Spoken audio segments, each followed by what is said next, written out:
महाराष्ट्र राज्यातील खनिज संपत्ती आणि ती कोणत्या जिल्ह्या किंवा शहरांमध्ये आढळते याबद्दल संपूर्ण माहिती पाहणार आहोत. 1. कोळसा. कोळसा हे महाराष्ट्रातील महत्त्वाचे खनिज आहे.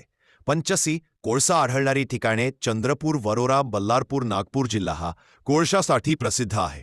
2. लोखनिज आयरन ओर.